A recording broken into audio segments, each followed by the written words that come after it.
Hello students, last പാർട്ടിൽ discuss ചെയ്തുകൊണ്ടിരിക്കുന്നത് different types hot working അതുപോലെ കോൾഡ് വർക്കിംഗ് പ്രോസസ്സുകളാണ് ഡിസ്കസ് ചെയ്യുന്നത്. അപ്പോൾ എന്തായിരുന്നു ഹോട്ട് വർക്കിംഗ് എന്ന് പറഞ്ഞാൽ? ഹോട്ട് വർക്കിംഗ് എന്ന് പറഞ്ഞാൽ എബോ റീക്രിസ്റ്റലൈസേഷൻ ടെമ്പറേച്ചർ അല്ലേ. ഒരു പാർട്ട് എടുത്തിട്ട് അതിനെ റീക്രിസ്റ്റലൈസേഷൻ ടെമ്പറേച്ചറിനേക്കാളും മുകളിലോട്ട് ഹീറ്റ് ചെയ്യാം. അത് ഓരോ മെറ്റലിനും ഓരോ ടെമ്പറേച്ചർ ആയിരിക്കും. അതിൻ്റെ മുകളിലോട്ട് ഹീറ്റ് ചെയ്തതിൻ്റെ ശേഷം അതിൽ വർക്ക് നടത്തുന്നതിനെയാണ് ഹോട്ട് വർക്കിംഗ് എന്ന് പറയുന്നത്. അങ്ങനെയാണെങ്കിൽ കോൾഡ് വർക്കിങ്ങോ?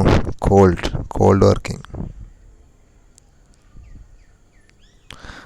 വർക്ക് കൊണ്ട് ഉദ്ദേശിക്കുന്നത് റീക്രിസ്റ്റലൈസേഷൻ ടെമ്പറേച്ചറിൻ്റെ ബിലോ വരെ അത്ര എത്തേണ്ട, അതിൻ്റെ ബിലോയിലോട്ട് ഹീറ്റ് ചെയ്യുക, അല്ലെങ്കിൽ ചെയ്യാതിരിക്കാം. റൂം ടെമ്പറേച്ചറിൽ വേണമെങ്കിലും ഈ വർക്ക് ചെയ്യാം. അങ്ങനെ മെറ്റലിന് വർക്ക് ചെയ്യുന്ന പ്രോസസ്സാണ് എന്ത്? Cold working process. സോ അത് വിവിധ ടൈപ്പുകളുണ്ട്. അതാണ് പറയുന്നത് classification of cold and hot working process.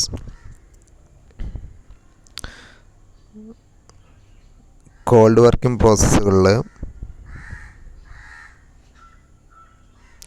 Foaming process അതേപോലെ കട്ടിംഗ് പ്രോസസ്സാണ് മെയിനായിട്ട് വരുന്നത്. കോൾഡ് വർക്കിംഗ് പ്രോസസ്സിൽ മെയിനായിട്ട് വരുന്നത് ഫോമിങ്ങും അതേപോലെ തന്നെ കട്ടിങ്ങുമാണ്. അപ്പോൾ അതിൽ ഫോമിംഗ് പ്രോസസ്സ് എന്നുകൊണ്ട് ഉദ്ദേശിക്കുന്നത് in this process the work is stressed below the ultimate strength of the metal and worked on it different. Okay, അതൊരു അൾട്ടിമേറ്റ് സ്ട്രെങ്ത് പറയുമ്പോൾ ഓരോ മെറ്റീരിയലിനും അതിൻ്റേതായിട്ടുള്ള സ്ട്രെങ്ത്തുകളുണ്ടാവും. അപ്പോൾ ആ സ്ട്രെങ്ത്തിൽ അപ്പുറത്തേക്ക് നമ്മൾ ഫോഴ്സ് കൊടുക്കുകയാണെന്നുണ്ടെങ്കിൽ അതിൻ്റെ ഡീഫോർമേഷൻ സംഭവിക്കും, അതിൻ്റെ ഷേപ്പ് മാറാൻ തുടങ്ങും. അപ്പോൾ അൾട്ടിമേറ്റ് ആയിട്ടുള്ള സ്ട്രെങ്ത് വരെ ഫോഴ്സ് കൊടുക്കാതെ അതിൻ്റെ തൊട്ട് താഴെ വരെ ഫോഴ്സ് കൊടുത്തിട്ട് ചെയ്യുന്നതാണ് ഫോമിംഗ് പ്രോസസ്സ് കൊണ്ട് ഉദ്ദേശിക്കുന്നത്. അപ്പോൾ അതിൻ്റെ മുകളിലോട്ടും കൊടുത്താൽ എന്ത് സംഭവിക്കും? അതിൻ്റെ മുകളിലോട്ടും കൊടുത്താൽ അത് പൊട്ടിപ്പോകും മെറ്റൽ. അൾട്ടിമേറ്റ് സ്ട്രെങ്ത് പറയുമ്പോൾ മാക്സിമം ആണ് അതിന് താങ്ങാൻ പറ്റുന്നത്, മറ്റേത് ബ്രേക്ക് ചെയ്ത് പോകും. അപ്പോൾ അൾട്ടിമേറ്റ് സ്ട്രെങ്ത്തിനേക്കാളും അതിൻ്റെ ബിലോ വരെ ഫോഴ്സ് കൊടുത്തിട്ട് വർക്ക് ചെയ്യുന്നതാണ് ഫോമിംഗ് പ്രോസസ്സ് എന്ന് പറഞ്ഞാൽ. ബെൻഡൊക്കെ ചെയ്ത് ഷീറ്റിനെ ബെൻഡാക്കുക തുടങ്ങിയുള്ളതൊക്കെ ഫോമിംഗ് ആണ്. അപ്പോൾ അതിലെ ഫോമിംഗ് പ്രോസസ്സുകൾ ഏതൊക്കെയാണെന്ന് നോക്കാം. ഫോമിംഗ് പ്രോസസ്സ് ഒന്ന് കോൾഡ് ഡ്രോയിങ്ങിൽ പെട്ടതാണ് wire drawing, tube drawing, deep drawing, embossing. പിന്നെ അതേപോലെ ഫോമിംഗ് പ്രോസസ്സിലെ ഒന്നാണ് ഇപ്പോൾ പറഞ്ഞത്. ഇനി ഫോമിംഗ് പ്രോസസ്സിലെ രണ്ടാമത്താണ് സ്ക്യൂസിങ്ങിൽ പെട്ടതാണ് കോയിനിങ് പ്രോസസ്സ്, കോൾഡ് എക്സ്ട്രൂഷൻ. ഇനി ഫോമിംഗ് പ്രോസസ്സിലെ മൂന്നാമത്തെ ടൈപ്പാണ് ഒന്ന് die bending, wiping die bending എന്നുള്ള പ്രോസസ്സ്. അതേപോലെ ഫോമിംഗ് പ്രോസസ്സിലെ മറ്റൊരു പ്രോസസ്സാണ് ഷോർട്ട് പീനിങ്. അതേപോലെ ഹൈഡ്രോഫോമിങ്. ആ ഹൈഡ്രോഫോമിങ് തന്നെ മെക്കാനിക്കൽ ഹൈഡ്രോഫോമിങ്, ഇലക്ട്രിക്കൽ ഹൈഡ്രോഫോമിങ്. ഇനി അതേപോലെ ഇപ്പോൾ നമ്മൾ കോൾഡ് വർക്കിംഗ് രണ്ട് വിധത്തിലുണ്ട് എന്ന് പറഞ്ഞു. ഫോമിംഗ് ഉണ്ട്, കോൾഡ് വർക്കിംഗ് ഫോമിംഗ് ഉണ്ട്, കട്ടിംഗ് ഉണ്ട് അല്ലേ. അതിൽ ഫോമിംഗ് ആണ് ഇതുവരെ പറഞ്ഞത്. ഇനി കട്ടിംഗ് ആണ്. അതിൽ കട്ടിംഗ് പ്രോസസ്സിൽ ഒന്ന് shearing or cutting. In this the work is stressed above the ultimate strength and cut off into two pieces. ഇതിൽ അൾട്ടിമേറ്റ് സ്ട്രെങ്ത്തിൻ്റെ മുകളിലോട്ട് നമ്മൾ ഫോഴ്സ് കൊടുക്കണം, ഒരു സ്ട്രെസ്സ് കൊടുക്കണം.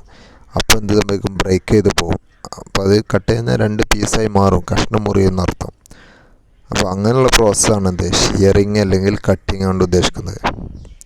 ഇനി വിവിധ തരത്തിലുള്ള ഷിയറിംഗ് ഓപ്പറേഷനുകളുണ്ട്. ആ ഷിയറിംഗ് ഓപ്പറേഷനുകളാണ് ഒന്ന് ബ്ലാങ്കിങ്, പഞ്ചിങ്ങിന് മറ്റൊരു പേരാണ് പേഴ്സിങ്, അതുപോലെ ലാൻസിങ്. ഇതൊക്കെ കട്ടിംഗ് പ്രോസസ്സിന് ഉദാഹരണമാണ്. ഇപ്പോൾ ഇതിൻ്റെ മുകളിൽ പറഞ്ഞതൊക്കെ കോൾഡ് വർക്കിംഗ് ആണ്.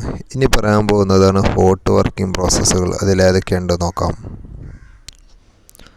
അതിൽ മെയിനായിട്ട് വരുന്നത് റോളിംഗ് ഓപ്പറേഷൻ. റോളിംഗ് എന്താണെന്ന് പറയാം. അതിൽ 2 high rolling, 3 high rolling, universal rolling. അതേപോലെ ഹോട്ട് ഡ്രോയിങ് ഓപ്പറേഷൻ, പിന്നെ ഹോട്ട് എക്സ്ട്രൂഷൻ പ്രോസസ്സ്. അതിൽ ഉള്ളതാണ് forward extrusion, backward extrusion.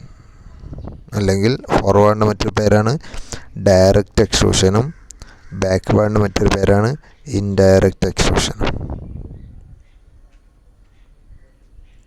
Okay, ഇനി ഓരോ പ്രോസസ്സ് എന്താണെന്ന് നോക്കാം. അതിൽ എല്ലാ പ്രോസസ്സും ഇല്ല, വളരെ ഇമ്പോർട്ടൻ്റ് ആയിട്ടുള്ള പ്രോസസ്സുകളാണ് പറയുന്നത്. അപ്പോൾ ഇതിൽ ഒന്നാമത്തത് വയർ ഡ്രോയിങ്. വയർ ഡ്രോയിങ് കൊണ്ട് ഉദ്ദേശിക്കുന്നത് വയറുകൾ ഉണ്ടാക്കുക എന്നുള്ളതാണ്. വളരെ തിന്നായിട്ടുള്ള മെറ്റൽ വയറുകൾ ഉണ്ടാക്കുന്നതിനാണ് വയർ ഡ്രോയിങ് എന്ന് വിളിക്കുന്നത്. അതെങ്ങനെ ഉണ്ടാക്കുന്നത്? തിന്നായിട്ടുള്ള മെറ്റൽ വയർ ഉണ്ടാക്കുന്നത് വലിയ ഡയമീറ്ററുള്ള വയറിൽ നിന്ന് വലിയ ഡയമീറ്റർ കൂടിയ വയറിനെ വലിച്ച് നീട്ടിയിട്ട് ചെറിയ ഡയമീറ്ററുള്ള വയറുകൾ നൂല് പോലെ എടുക്കുന്നതിനാണ് വയർ ഡ്രോയിങ് കൊണ്ട് ഉദ്ദേശിക്കുന്നത്. ഇപ്പോൾ നമ്മൾ ഇലക്ട്രിക്കൽ വയറിംഗ് സിസ്റ്റത്തിലുള്ള ഉള്ളിലുള്ള കോപ്പറിൻ്റെ വയറുകളില്ല, ചെമ്പ് കമ്പികൾ, അതൊക്കെ വയറാണ്. അപ്പോൾ അങ്ങനെയുള്ള വളരെ തിന്നായിട്ടുള്ള ഈ നൂല് പോലെയുള്ള കമ്പികളൊക്കെ ഉണ്ടാക്കിയെടുക്കുന്നത് വയർ ഡ്രോയിങ് എന്ന പ്രോസസ്സ് ഉപയോഗിച്ചിട്ടാണ്. The diameter less than 60 mm has drone in the form of wire coil. 16 mm കുറവുള്ള വയറുകളാണ് ഇതിനുവേണ്ടി ഉപയോഗിക്കുന്നത്. അപ്പോൾ ഇതെങ്ങനെയാണ് ചെയ്യുന്നത്? അതിൻ്റെ ഒരു 3D ഫിഗർ കാണാൻ പറ്റും. ഇതാണ് മെയിനായിട്ട് വരുന്ന വയർ. ഇവ വയർ വരുന്നത് ഡയമീറ്റർ കൂടിയ ഭാഗം ഇവിടെ വരും. പിന്നെ ഒരു ഷേപ്പിലൂടെ ഒരു ഹോളിൻ്റെ ഉള്ളിലൂടെ, ഇതിനെ വിളിക്കൽ ഡൈ എന്നാണ് കേട്ടോ. ഒരു മെറ്റൽ ഡൈ ആണ്. ആ മെറ്റൽ ഡൈ അതിങ്ങനെ റൗണ്ട് ഷേപ്പിലാണ്. അതിൻ്റെ പകുതി ഇങ്ങനെ മുറിച്ചതാണ് ഈ കാണിച്ചിട്ടുള്ളത്.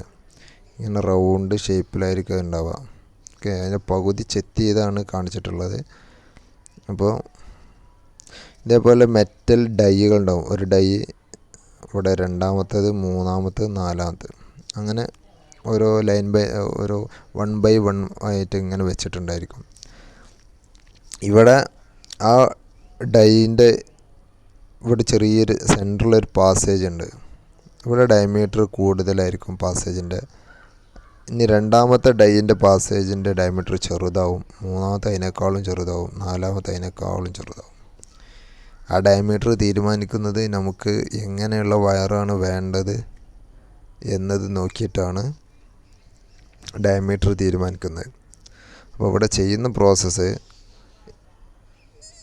ഇവിടെയുള്ള ആദ്യം ഇനീഷ്യലി ഡയമീറ്റർ കൂടിയിട്ടുള്ള വയർ, ഇപ്പോൾ ഉദാഹരണം പറയാം, ഒരു ചെമ്പ് കമ്പി, കോപ്പറിൻ്റെ ഒരു വയർ, ആ വയർ ഇവിടെ വെച്ചിട്ട് ചെറിയൊരു ഭാഗം ആദ്യം ഇതിൻ്റെ ഉള്ളിലൂടെ പുറത്തേക്ക് വെക്കും. പിന്നെ എന്ത് ചെയ്യുന്നറിയോ? പിന്നെ ഇവിടെ ഒരു ഫോഴ്സ് കൊടുക്കും. ഇവിടെ നിന്നാണ് വലിച്ച് നീട്ടും. ഇവിടുന്ന് വലിച്ചങ്ങോട്ട് നീട്ടും. വലിച്ച് നീട്ടിയിട്ട് ഇതിൻ്റെ ഉള്ളിലൂടെ പോകുമ്പോൾ, ഇതിൻ്റെ ഉള്ളിലൂടെയൊക്കെ പാസ് ചെയ്യുമ്പോൾ എന്ത് സംഭവിക്കും? ഡയമീറ്റർ, ഓരോ ഡൈൻ്റെയും ഡയമീറ്റർ കുറഞ്ഞ് വരില്ലേ? അപ്പോൾ ഈ പുറത്തെത്തുമ്പോൾ അത് ചെറിയ നേർത്ത ഡയമീറ്ററുള്ള വയറുകളായിട്ട് മാറിയിട്ടുണ്ടാവും. അതങ്ങനെ കണ്ടിന്യൂസ് ആയിട്ട് ഇങ്ങനെ ഒരു സൈഡിലോട്ട് ഇങ്ങനെ വലിച്ചുകൊണ്ടിരിക്കുന്നതനുസരിച്ചിട്ട് ഇതിൻ്റെ ഉള്ളിലൂടെയൊക്കെ പാസ് ചെയ്യുമ്പോൾ അതിൻ്റെ ഡയമീറ്റർ ചെറുതായി വലിഞ്ഞ് ചെറിയ കമ്പികളായിട്ട് മാറും. ഇതിനാണ് ഡ്രോയിങ് പ്രോസസ്സ് എന്ന് വിളിക്കുന്നത്. ആ ഫിഗറാണ് ഇവിടെ കൊടുത്തിട്ടുള്ളത്. ഇതാണ് ഒറിജിനൽ വയർ കോയിലാണ് ഇവിടെ ഉള്ളത്. ആ വയർ കോയിൽ ഈ ഡൈകൾക്കിടയിലൂടെ പാസ് ചെയ്യും. അങ്ങനെ പാസ് ചെയ്തിട്ട് ഒരു സിലിണ്ടർ ഉണ്ട്. ആ സിലിണ്ടർ ഇതിങ്ങനെ കറങ്ങിക്കൊണ്ടിരിക്കുകയാണ്. അപ്പോൾ അതിന്മേൽ ഇങ്ങനെ ചുറ്റി ചുറ്റി ചുറ്റി ഇങ്ങനെ ഉണ്ടായിരിക്കും, ചുറ്റും ഇത് ഇവിടുന്ന് ഇങ്ങോട്ട് ഇങ്ങനെ വലിച്ചു കൊണ്ടുപോവാണ്. അപ്പോൾ ഡയമീറ്റർ ആദ്യം എത്ര ഉണ്ടായിരുന്നു അല്ലേ, പിന്നെ ഇവിടെ എത്തിയപ്പോൾ ചെറിയ വയറായി മാറി. അപ്പോൾ അതാണ് എന്ത് ഈ ഡ്രോയിങ് പ്രോസസ്സ് കൊണ്ട് ഉദ്ദേശിക്കുന്നത്, വയർ ഡ്രോയിങ്. അടുത്ത് ട്യൂബ് ഡ്രോയിങ് ആണ്. In this it is the process of reducing a large diameter tube or solid metal to small diameter tube through a die. നമ്മൾ നേരത്തെ പറഞ്ഞത് വയർ ഡ്രോയിങ് പ്രോസസ്സാണ്, ഇവിടെ പറയുന്നത് ട്യൂബാണ്. വലിയ ഡയമീറ്ററുള്ള ട്യൂബുകൾ ചെറിയ ഡയമീറ്ററുള്ള ട്യൂബുകളാക്കി മാറ്റുക, അതിനാണ് ട്യൂബ് ഡ്രോയിങ് എന്ന് വിളിക്കുന്നത്. നേരത്തെ വയറിനെ വലിച്ചപ്പോൾ വയർ ഡ്രോയിങ് ആയി. ട്യൂബിനാണ് ഇവിടെ വലിക്കുന്നത്, അതുകൊണ്ട് ട്യൂബ് ഡ്രോയിങ് ആയി. അതാണ് ഇവിടെ ചെയ്യുന്നത്. ഇവിടെ ഒരു ഡൈ ഉണ്ട്, നേരത്തെ കണ്ട പോലെ ഒരു ഡൈ. ആ ഡൈയിൻ്റെ പകുതി കട്ട് ചെയ്തതാണ് ഈ കാണിച്ചിട്ടുള്ളത്. ഇങ്ങനെ റൗണ്ട് ഷേപ്പ് ഉണ്ട്, ഇതേപോലെ റൗണ്ട് ഷേപ്പാണ്. ആ സെൻറ്ററിൽ ഇങ്ങനെ ഹോൾ ഉണ്ടായിരിക്കും. ഇതാണ് ഡൈ എന്ന് പറയുന്നത്. ഓക്കെ, ഈ സെൻറ്റർ. ഇനി എന്ത് ഉപയോഗിക്കുന്ന പറയുക, ആ ഡൈകൾക്കിടയിൽ ഡൈൻ്റെ ആ ഹോൾ ഉണ്ടല്ലോ സെൻറ്ററിലുള്ള, അതിൻ്റെ സെൻറ്ററിൽ ഒരു മാൻഡ്രൽ വെക്കും. മാൻഡ്രൽ വിത്ത് പ്ലഗ്, ഒരു മാൻഡ്രൽ ജസ്റ്റ് ഫിറ്റ് ചെയ്യും. ജസ്റ്റ് ഇതിനൊന്ന് സപ്പോർട്ട് ചെയ്ത് നിർത്താനും ഒക്കെ വേണ്ടിയിട്ടാണ്. എന്നിട്ട് ഇതാണ് ട്യൂബ്. പുറമേ നിങ്ങൾക്ക് കാണുന്നതാണ് ഇവിടെ വെച്ചിട്ടുണ്ടല്ലോ, ഇത് ട്യൂബാണ്. ആ ട്യൂബ് ഇതിൻ്റെ ഉള്ളിലൂടെ വലിച്ചിങ്ങോട്ട് പുറത്തെടുക്കും. വലിച്ചിട്ട് പുറത്തെടുക്കുമ്പോൾ എന്താ ഉപയോഗിച്ചോ, ഇത്ര ഡയമീറ്ററുള്ള ട്യൂബ് ഇവിടെ എത്തിയപ്പോൾ ചെറിയ ഡയമീറ്ററുള്ള ട്യൂബായിട്ട് മാറി. ഇതിനാണ് എന്ത് വിളിക്കുന്നത്, ട്യൂബ് ഡ്രോയിങ് എന്ന് വിളിക്കുന്നത്. ഇതൊക്കെ നിങ്ങൾക്ക് യൂട്യൂബിൽ ടൈപ്പ് ചെയ്ത് കൊടുത്താൽ എല്ലാ പ്രോസസ്സുകളും കാണാൻ പറ്റും കേട്ടോ. അതാണ് deep drawing. Deep drawing, the process which is used to draw the cup shaped parts from the metal is cold deep drawing. Deep drawing കൊണ്ട് ഉദ്ദേശിക്കുന്നത് കപ്പ് ഷേപ്പിലുള്ള പ്രൊഡക്റ്റുകൾ ഉണ്ടാക്കിയെടുക്കുക. കാരണം ഇതേപോലെ ഗ്ലാസ്സൊക്കെ അല്ലേ, സ്റ്റീലിൻ്റെ ഗ്ലാസ് കണ്ടില്ലേ, അതുപോലെ കപ്പ് പോലെയുള്ള പ്രൊഡക്റ്റുകൾ ഉണ്ടാക്കിയെടുക്കുന്നതിനെയാണ് ഡീപ്പ് ഡ്രോയിങ് എന്ന് വിളിക്കുന്നത്. ഇതിലെന്താ ചെയ്യുന്നത്, ഇതിൽ മെയിനായിട്ട് വരുന്ന ഭാഗങ്ങൾ ഒരു ഡൈ, ഇവിടെ ഒരു ഡൈ കൊടുത്തിട്ടുണ്ട്. ഇത് ഡൈ ആണ്. ഡൈ റൗണ്ടിലാണ് കേട്ടോ. ഇതിൻ്റെ മുകളിൽ ഇതൊക്കെ റൗണ്ട് ഷേപ്പിലാണ് ഡൈ വരുന്നത്. അതായതിപ്പോൾ ഇങ്ങനെ വന്നിട്ട് ഇങ്ങനെയാണ് ഈ ഡൈ, ഇതിവിടെ റൗണ്ട് ഷേപ്പ്, അതാണ് ഈ കാണിച്ചിട്ടുള്ളത്. അതിനെ ഇങ്ങനെ പകുതി ചെത്തുമ്പോൾ, ഇങ്ങനെ കട്ട് ചെയ്യുമ്പോഴുള്ള ചിത്രമാണ് ഇവിടെ കൊടുത്തിട്ടുള്ളത്. അപ്പോൾ ഡൈ ഇവിടെ പ്ലേസ് ചെയ്തു. എന്നിട്ട് നമുക്ക് ഇങ്ങനെയുള്ള ഈ ഒരു സ്റ്റീലിൻ്റെ ഗ്ലാസ് ഉണ്ടാക്കിയെടുക്കേണ്ടത്, ഗ്ലാസ് ഉണ്ടാക്കിയെടുക്കുന്ന സ്റ്റീൽ എന്നാണല്ലോ, ഒരു ഷീറ്റ് എന്നാണ്, സ്റ്റീലിൻ്റെ ഒരു ഷീറ്റ്. അങ്ങനെ അതിനെ വിളിക്കുന്ന പേരാണ് ബ്ലാങ്ക്. ഏത് വർക്കാണോ ഉപയോഗിക്കുന്നത് ആ വർക്ക് പീസിനാണ് ബ്ലാങ്ക് എന്ന് വിളിക്കുക. ആ ബ്ലാങ്കിൽ ബ്ലാങ്ക് ഉപയോഗിച്ചിട്ടാണ് നമ്മൾ പ്രൊഡക്റ്റുകൾ ഉണ്ടാക്കിയെടുക്കുന്നത്. ഓക്കെ, അപ്പോൾ എന്നിട്ട് ആ ബ്ലാങ്ക് എന്ത് ചെയ്യും എന്ന് പറഞ്ഞാൽ, സ്റ്റീലിൻ്റെ ഗ്ലാസ്സാണ് ഇപ്പോൾ നമ്മൾ ഉണ്ടാക്കുന്നത്. അപ്പോൾ അതിന് വേണ്ടിയിട്ട് വലിയൊരു സ്റ്റീലിൻ്റെ ഒരു ഷീറ്റ് എടുക്കും. ആ ഷീറ്റ് ഇവിടെ ഇങ്ങനെ ബ്ലാങ്ക്, അതിന് വിളിക്കുന്ന പേരാണ് ബ്ലാങ്ക്. ആ ബ്ലാങ്ക് ഈ ഡൈയിൻ്റെ മുകളിൽ ഇങ്ങനെ വെക്കും. അതാണ് കാണിച്ചിട്ടുള്ളത്. ഡൈയിൻ്റെ മുകളിൽ ജസ്റ്റ് പ്ലേസ് ചെയ്യും. അതിൻ്റെ ശേഷം ഈ ഡൈയിൻ്റെ തൊട്ട് മുകളിലായിട്ടൊരു പഞ്ച്. ആ പഞ്ചും അതേപോലെ ഒരു പഞ്ചുണ്ട്. ആ പഞ്ചിന് ഇതിലൂടെ ഇങ്ങോട്ടും മുകളിലോട്ടും താഴോട്ടും മൂവ് ചെയ്യാൻ പറ്റും. അതിനുള്ള അറേഞ്ച്മെൻ്റ് ഉണ്ട്. ഫോഴ്സ് കൊടുത്താൽ താഴോട്ട് വരും. ഇനി എന്താ സംഭവിക്കുന്നത് വെച്ചാൽ, വർക്കിംഗ് എങ്ങനെയാണെന്ന് വെച്ചാൽ, ഈ സിസ്റ്റം കംപ്ലീറ്റ് ആയിട്ടുള്ള ഈ ഒരു സിസ്റ്റം ഉണ്ടല്ലോ, ഈ ഒരു സിസ്റ്റം കംപ്ലീറ്റ് ആയിട്ട് താഴത്ത് ഈ ബ്ലാങ്ക് ഇവിടെ വെച്ചതിന് ശേഷം കംപ്ലീറ്റ് ആയിട്ട് താഴത്തോട്ട് വരും. കംപ്ലീറ്റ് ആയിട്ട് താഴത്ത് വന്നിട്ട് ഇപ്പോൾ എന്ത് സംഭവിക്കുന്നുണ്ടാവും, ഈ ബ്ലാങ്ക് ഹോൾഡർ ഇതവിടെ കിടക്കായിരിക്കും. ബ്ലാങ്ക് ഹോൾഡർ ഇവിടെ ഇങ്ങനെ ഈ ബ്ലാങ്കിനൊന്ന് ജസ്റ്റ് സപ്പോർട്ട് ചെയ്ത് നിർത്തുന്നുണ്ടാവും. പിന്നെ എന്ത് ചെയ്യുന്നറിയോ, പിന്നെ ആദ്യം ജസ്റ്റ് ഇതൊന്ന് താഴത്തേക്ക് വന്നിട്ട് വെറുതെ ഒന്ന് സപ്പോർട്ട് ചെയ്ത് നിർത്തും. ബ്ലാങ്ക് ഹോൾഡർ ബ്ലാങ്കിനൊന്ന് സപ്പോർട്ട് ചെയ്ത് നിർത്തും. അതിന് ശേഷം പഞ്ചിനെ കൊണ്ട് പഞ്ചിനെ താഴ്ത്തും. താഴ്ത്തുമ്പോൾ എന്താ സംഭവിക്കും, ഈ ബ്ലാങ്ക് ഇവിടെ വന്നിട്ട് പഞ്ച് ഇടിക്കുകയാണ്. പതുക്കെ ഒന്ന് ഫോഴ്സ് കൊടുക്കുകയാണ്. അപ്പോൾ ഈ ബ്ലാങ്ക് എന്താ സംഭവിക്കും, ഈ ബ്ലാങ്ക് ഇങ്ങനെ വലിഞ്ഞ് നീണ്ട് വരും അല്ലേ. ഇങ്ങനെ വലിഞ്ഞ് നീണ്ട് ഇതേ ഷേപ്പിലുണ്ട് വരും. ഇവിടെ പഞ്ച് ഇവിടെ ഉണ്ടാവും. അതാണ് ആ ചിത്രമാണ് ഇവിടെ കൊടുത്തിട്ടുള്ളത്. പഞ്ച് ഉണ്ടോ, പഞ്ച് നേരെ താഴത്തോട്ട് വന്നപ്പോൾ ആ ഷീറ്റാണ് കാണാൻ പറ്റും. ഷീറ്റ് ഇങ്ങനെ ആയി. നേരത്തെ വെച്ചാൽ ബ്ലാങ്ക് ഉണ്ടല്ലോ, ബ്ലാങ്ക് ഇപ്പോൾ ഈ ഒരു ഷേപ്പായി മാറി. അപ്പോൾ അങ്ങനെ കപ്പ് ഷേപ്പിലുള്ള പ്രൊഡക്റ്റുകൾ ഉണ്ടാക്കിയെടുക്കുന്നതാണ് ഡീപ്പ് ഡ്രോയിങ്. ഇത് എംബോസിംഗ് ആണ്. This process is used for making projected design on the surface of the metal. ഒരു മെറ്റലിൻ്റെ സർഫസിൽ ചില പ്രൊജക്ഷൻസ് കൊടുക്കാൻ വേണ്ടിയിട്ടാണ് ഇതുപോലെയുള്ള പ്രോസസ്സ് ഉപയോഗിക്കുന്നത്. ഇപ്പോൾ നമ്മൾ ഈ കോയിനൊക്കെ അല്ലേ, നാണയത്തിൻ്റെ മുകളിൽ 1 റുപ്പീസ് അതുപോലെ ചില ചിത്രങ്ങളൊക്കെ കൊടുത്തിട്ടുണ്ടാവുമല്ലോ. അപ്പോൾ ആ നാണയത്തിൻ്റെ മുകളിൽ നിന്ന് ഇങ്ങനെ ഉയർന്ന് നിൽക്കുകയാണത് അല്ലേ. അങ്ങനെയുള്ള അതിനാണ് പ്രൊജക്റ്റഡ് പാർട്സ് എന്ന് പറയുക. അങ്ങനെയുള്ള പ്രൊജക്റ്റഡ് ഡിസൈനുകൾ ഉണ്ടാക്കുന്നതിനെയാണ് എംബോസിംഗ് എന്ന് വിളിക്കുക. അപ്പോൾ അതിന് വേണ്ടിയിട്ട് എന്തുണ്ടാവും, 2 പാർട്ട് ഉണ്ടാവും. അത് ഇവിടെ ഒരു പഞ്ച് പോലെ ഇവിടെ ഒന്നുണ്ടാവും, അതുപോലെ ഒരു ഡൈ ഉണ്ടായിരിക്കും. ഇത് രണ്ടിൻ്റെ ഇടയിലാണ് നമ്മൾ ഒരു ഷീറ്റ് വെക്കുന്നത്. എന്നിട്ട് രണ്ടാമത്തെ പ്രോസസ്സിൽ തമ്മിൽ രണ്ടിൻ്റെ ഇടയിൽ കിടന്നിട്ട് ഫോഴ്സ് കൊടുക്കും. രണ്ടിൻ്റെ ഷീറ്റിനെ ആ പഞ്ചും ഡൈയും ചേർന്നിട്ടൊന്ന് ഫോഴ്സ് കൊടുക്കും. അപ്പോൾ നമുക്ക് ഇങ്ങനത്തെ പ്രൊഡക്റ്റ് കിട്ടും. ഇതേപോലെ ഷേപ്പുള്ള പ്രൊഡക്റ്റ് കിട്ടും.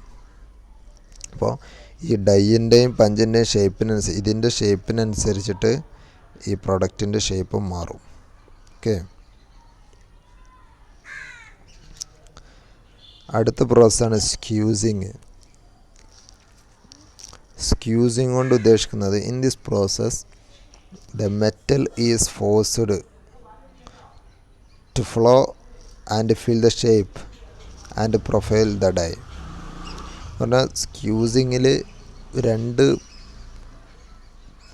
പാർട്ടുകൾക്കിടയിൽ വെച്ചിട്ട് 2 ഭാഗത്തു നിന്നും പ്രസ് ചെയ്തിട്ടൊരു പാർട്ട് ഉണ്ടാക്കുക. ഏകദേശം എംബോസിങ് പോലെയുള്ളൊരു പ്രോസസ്സ് തന്നെയാണ്.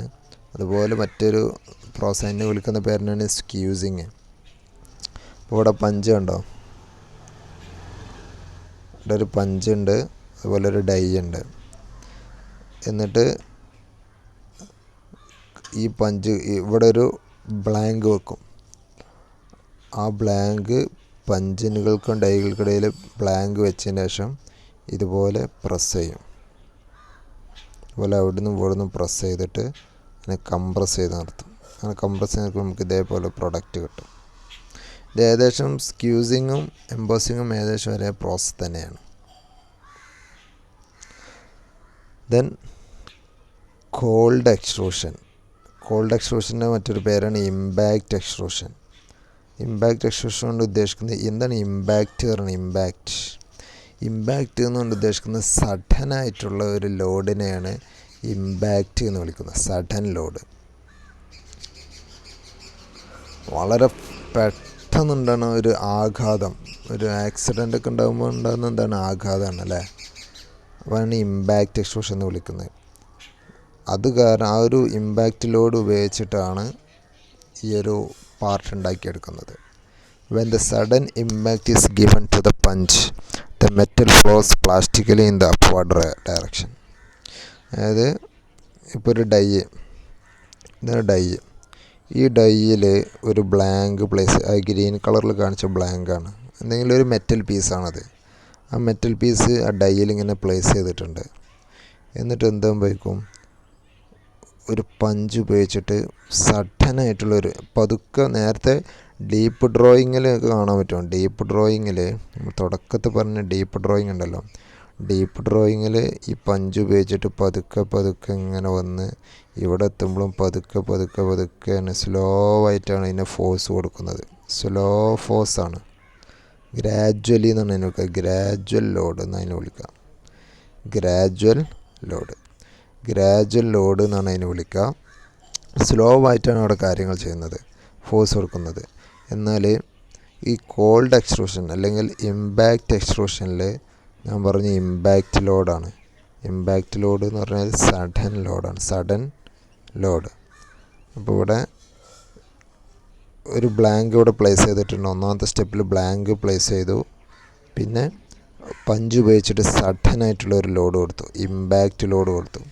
ആ ഇമ്പാക്റ്റ് കാരണം ഈ പാർട്ട് ഉണ്ടല്ലോ, ഇമ്പാക്റ്റ് ലോഡ് എടുത്തപ്പോൾ ഈ പഞ്ച് നേരെ ഇവിടെ വന്നിട്ട് ഇടിച്ചു, ഈ മെറ്റൽ ബ്ലാങ്കിൽ വന്നിട്ട് ഇടിച്ചു. ഈ ബ്ലാങ്ക് ആ ഒരു ഇമ്പാക്റ്റ് ലോഡ് കാരണം പുറത്തോട്ട് തെറിക്കല്ല, പുറത്തോട്ട് ഇങ്ങനെ വലിഞ്ഞ് നീണ്ടു വന്നു. അതൊക്കെ ഫാസ്റ്റായിട്ടാണ് നടക്കുന്നത്. വളരെ ഫാസ്റ്റായിട്ട് ഈ പാർട്ട് പുറത്തോട്ട് അപ്വാർഡ് ഡയറക്ഷനിൽ, പഞ്ച് നേരെ ഡൗൺവേർഡ് ഡയറക്ഷനിൽ വന്നപ്പം ഈ പാർട്ട് നേരെ അപ്വാർഡ് ഡയറക്ഷനിലോട്ട് നീങ്ങി. അതാണ് നിങ്ങൾക്ക് കാണാൻ പറ്റുന്നത്. ഇവിടെ കാണാൻ പറ്റും. ഓക്കെ, പാർട്ട് നേരെ അപ്വാർഡ് ഡയറക്ഷനിൽ, ഈ ഒരു പാർട്ട് ബ്ലാങ്ക് നേരെ ഇങ്ങനെ ഈ ഒരു സൈഡ് ഇങ്ങോട്ട് വന്നു, ഈ ഒരു സൈഡ് ഇങ്ങോട്ട് വന്നു. അതാണ് ഈ കാണിച്ചത്. അങ്ങനെ എന്നിട്ട് ഈ പാർട്ട് പുറത്തെടുത്തു. അപ്പോൾ ഒരു കപ്പ് ഷേപ്പുള്ള ഒരു പ്രൊഡക്റ്റ് തന്നെ കിട്ടി. അപ്പോൾ അതാണ് ഇമ്പാക്റ്റ് എക്സ്ട്രൂഷൻ. അടുത്തത് ബെൻഡിങ് ആണ്. Bending process. ബെൻഡിങ് എന്ന് പറഞ്ഞാൽ എന്താണ്? It is a metal forming process in which a force is applied to a piece of sheet metal causing it to bend at an angle and form the desired shape. എന്ന് പറഞ്ഞാൽ bend ചെയ്യാന്ന് തന്നെയാണ്, വേറെ പ്രത്യേകിച്ച് meaning ഒന്നുമില്ല. അപ്പോൾ എത്ര ആംഗിളിലാണോ നമുക്ക് ഒരു ഷീറ്റിനെ ബെൻഡ് ചെയ്യേണ്ടത് അതിനനുസരിച്ചിട്ടുള്ളൊരു ഡൈ എടുക്കും. എന്നിട്ട് അതിൻ്റെ മുകളിൽ ഏത് ഷീറ്റിനാണ് ബെൻഡ് ചെയ്യേണ്ടത് അത് അതിൻ്റെ മുകളിൽ വെക്കും. എന്നിട്ട് പഞ്ച് ഉപയോഗിച്ചിട്ട് ഒന്ന് പ്രസ് ചെയ്യുമ്പോൾ എന്താ വയ്ക്കും, ഈ ഷീറ്റ് ഇങ്ങനെയായി മാറും. അത്രേ ഉള്ളൂ. അപ്പോൾ ഏത് ആംഗിളാണ് വേണ്ടത് അതിനനുസരിച്ചിട്ടുള്ള ഡൈ വേണം സെറ്റ് ചെയ്യാൻ. ഓക്കെ, ബെൻഡിങ് അത്രേ ഉള്ളൂ. ഇനി ഷോർട്ട് പീനിങ് ആണ്. ഷോർട്ട് പീനിങ് കൊണ്ട് ഉദ്ദേശിക്കുന്നത് it is used to improve the fatigue resistance of metal by setting up compressive stresses in the surface. എന്ന് പറഞ്ഞാൽ ചില പാർട്ടുകൾക്ക് അതിൻ്റെ ഫാറ്റിഗ് റെസിസ്റ്റൻസ് കൂട്ടുന്നതിന് വേണ്ടിയിട്ട് ചെയ്യുന്ന ഒരു പ്രോസസ്സാണ് ഷോർട്ട് പീനിങ്. എന്താണ് ഫാറ്റിഗ് റെസിസ്റ്റൻസ് എന്ന് പറയുന്നത്? ഫാറ്റിഗ് റെസിസ്റ്റൻസ് കൊണ്ട് ഉദ്ദേശിക്കുന്നത് നിരന്തരം ഒരു പാർട്ടിൽ ലോഡ് ഇങ്ങനെ വന്നുകൊണ്ടിരിക്കുമ്പോൾ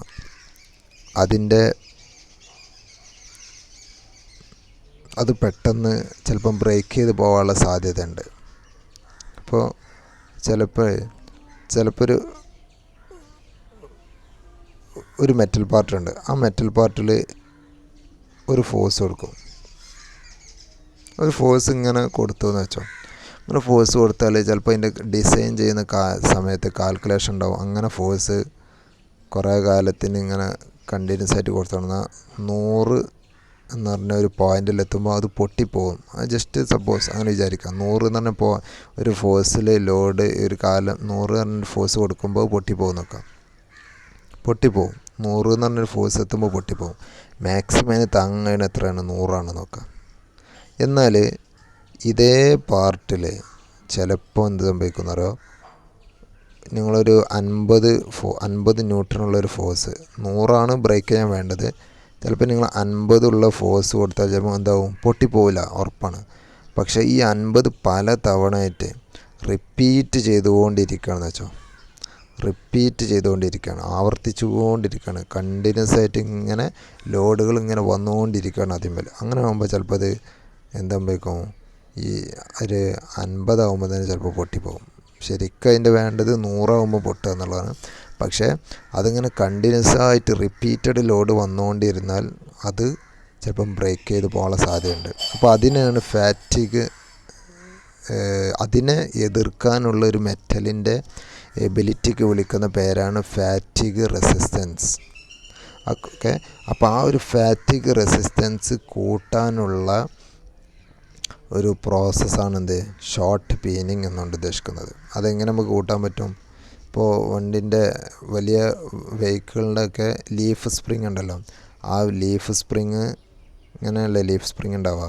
ആ ലീഫ് സ്പ്രിങ് എപ്പോഴും ലോഡ് ഇവിടെ ഇങ്ങനെ വന്നുകൊണ്ടിരിക്കും. ഇവിടെയൊക്കെ ലോഡ് എപ്പോഴും വന്നുകൊണ്ടിരിക്കുന്നുണ്ട്. അപ്പം എപ്പോൾ നോക്കിയാലും അതിങ്ങനെ ഫ്ലാറ്റാവും. എപ്പോഴും ലീഫ് ചിലപ്പോൾ ഫ്ലാറ്റാവും, പിന്നെ ബെൻഡാവും, പിന്നെ ഫ്ലാറ്റാവും, ബെൻഡാവും, അങ്ങനെ എപ്പോഴും വന്നുകൊണ്ടിരിക്കുകയാണ്. അങ്ങനെ ചെയ്തുകൊണ്ടിരിക്കുമ്പോൾ ആ ലീഫൊക്കെ പെട്ടെന്ന് പൊട്ടിപ്പോവും. ഒറിജിനൽ വാല്യൂ എത്തുന്നതിന് മുന്നേ പൊട്ടിപ്പോവും. അപ്പോൾ അങ്ങനെയുള്ള അതിൻ്റെ ലോഡ് ക്യാരിങ് കപ്പാസിറ്റി കൂട്ടാനുള്ള ഒരു പ്രോസസ്സാണ് ഷോർട്ട് പീനിങ്. അപ്പോൾ അതിന് വേണ്ടി ചെയ്യുന്നത് ഒന്നുമില്ല, ഒരു ടേബിളുണ്ട്. ആ ടേബിളിൻ്റെ മുകളിൽ നമ്മൾ ഏത് പാർട്ടിനാണോ അതിൻ്റെ റെസിസ്റ്റൻസ് കൂട്ടേണ്ടത് ആ പാർട്ട് ടേബിളിൻ്റെ മുകളിൽ വെക്കും. എന്നിട്ട് ഇവിടെ ഒരു ടാങ്ക് ഉണ്ട്, കംപ്രസ്ഡ് എയറാണ്, എയർ കംപ്രസറാണ്. ആ എയർ കംപ്രസറിൻ്റെ ഉള്ളിൽ എന്തുണ്ട്, കംപ്രസ്ഡ് എയർ ഉണ്ട്. അതേപോലെ തന്നെ സ്റ്റീലിൻ്റെ ബോളും ഉണ്ടാവും. സ്റ്റീൽ ബോൾ, ചെറിയ ചെറിയ ബോളുകൾ, സ്റ്റീൽ ബോളുകൾ അതിൽ ഫില്ല് ചെയ്തിട്ടുണ്ട്. എന്നിട്ട് ചില പ്രത്യേക രീതിയിലായിരിക്കും ഫില്ല് ചെയ്തിട്ടുണ്ടാവുക. എന്നിട്ട് എന്താ ഉപയോഗിക്കുന്നറിയോ, ഈ കംപ്രസ്ഡ് എയർ ഉപയോഗിച്ചിട്ട് ഈ സ്റ്റീൽ ബോളിനെ ഒരു പൈപ്പിൻ്റെ ഉള്ളിലൂടെ അതിശക്തമായ പ്രഷറിൽ പാസ് ചെയ്യിക്കുമ്പോൾ അതൊരു നോസിലൂടെ ഇങ്ങനെ വരും. ഒരു ചേമ്പറിൻ്റെ ഉള്ളിലാണ് ഇതൊക്കെ കംപ്ലീറ്റ് ആയിട്ട് ഉണ്ടാവുക. ഈ ഒരു സെറ്റ് കംപ്ലീറ്റ് ആയിട്ട് ഒരു ചേമ്പറിൻ്റെ ഉള്ളിലായിരിക്കും പ്ലേസ് ചെയ്തിട്ടുണ്ടാവുക. അങ്ങനെ ഈ ബോളും കംപ്രസ്ഡ് എയർ ഉപയോഗിച്ചിട്ട് ശക്തമായിട്ട് ഫോഴ്സ് കൊടുക്കും. അങ്ങനെ ആ ഫോഴ്സ് കാരണം ഈ ബോളുകൾ, ആ സ്റ്റീൽ ബോളുകളൊക്കെ വന്നിട്ട് ഏത് വർക്കിലാണ് നമുക്ക് കൊടുക്കേണ്ടത് അതിൻ്റെ മുകളിൽ വന്നിട്ട് ആ പ്രതലത്തിൽ വന്നിട്ട് ഇങ്ങനെ ഇടിക്കാൻ തുടങ്ങും. സ്റ്റീൽ ബോൾ ഇവിടെ വന്നിട്ട് ഇതിൻ്റെ മുകളിലൊക്കെ ഇങ്ങനെ ഇടിക്കും കംപ്രസ്ഡ് എയർ. അപ്പോൾ ചെറിയ ചെറിയ ഇൻഡൻറ്റേഷൻസ്, ചെറിയ കുഴികൾ അതിൻ്റെ മുകളിൽ ഇങ്ങനെ ഉണ്ടാവും. അത് കാരണം ആ ഒരു പാർട്ടിൻ്റെ ഫാറ്റിഗ് റെസിസ്റ്റൻസ് കൂടുമെന്നാണ് കണ്ടിട്ടുള്ളത്. അപ്പോൾ ആ ഒരു പ്രോസസ്സാണ് ഇവിടെ ചെയ്യുന്നത്. ബാക്കി ഇനി ഹൈഡ്രോ ഫാമിംഗ് ആണ്, അത് നെക്സ്റ്റ് പാർട്ടിൽ എടുക്കുന്നതാണ്. Thank you.